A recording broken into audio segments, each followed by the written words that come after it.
Hello friends, எல்லோரும் எப்படி இருக்கீங்க? இன்றைக்கி பார்க்க போகிறது என்னென்னா கோதுமை போண்டா, முருங்கைக்கீரை போட்டு கோதுமை போண்டா. இது ஒரு 1/4 கிலோ.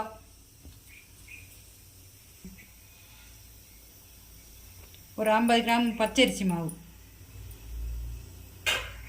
ஒரு மீடியம் சைஸ் 2 பச்சை மிளகாய், 2 வெங்காயம், ஒரு கைப்பிடி அளவுக்கு முருங்கைக்கீரை,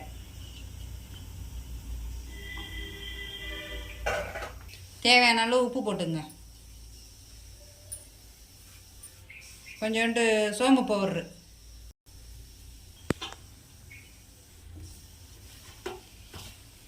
நல்லா பிசைஞ்சிட்டு தண்ணி ஊற்றி நல்லா பிசைஞ்சிக்குங்க.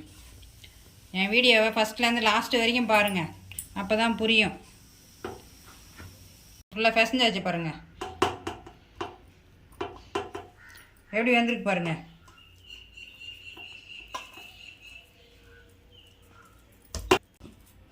பசங்களுக்கு ஸ்நாக்ஸ் மாதிரி செஞ்சு கொடுக்கலாம். ஸ்கூல் விட்டு வர்ற பசங்களுக்கு எல்லாம் விரும்பி சாப்பிடுவாங்க. பெரியவங்கள்லேருந்து சின்னவங்க வரையும் சாப்பிடுவாங்க. வாங்க, ஸ்டவ் ஆன் பண்ணிக்க.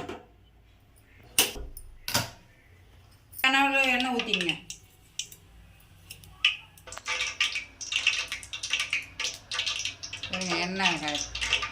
எண்ணெய் ஆயில் காஞ்சிடுச்சான்னு கொஞ்சோண்டு மாவு போட்டு பார்த்தீங்கன்னா தெரியும்.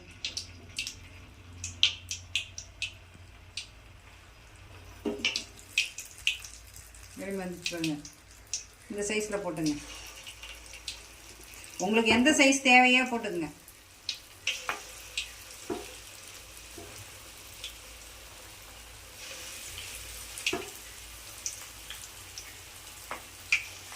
வெறும் வீட்டில் உள்ள பொருள் மட்டும்தான். அரிசி மாவு, கோதுமை மாவு,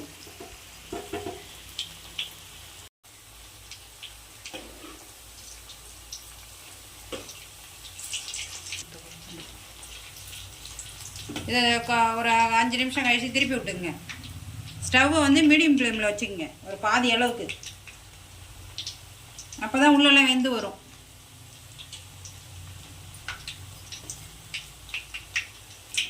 இந்த ஸ்டேஜில் வந்துட்டு பாருங்க. இந்த ஸ்டேஜில் எடுத்துங்க.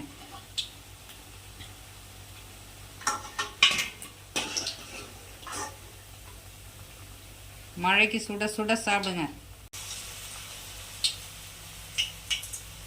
இதில் முருங்கீரை போட்டுறதுனால ரொம்ப உடம்புக்கு நல்லது. செஞ்சு சாப்பிட்டு பாருங்கள் எப்படி இருக்குன்னு.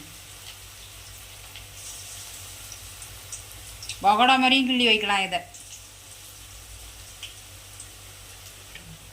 செய்கிற நம்ம இஷ்டம்தான்.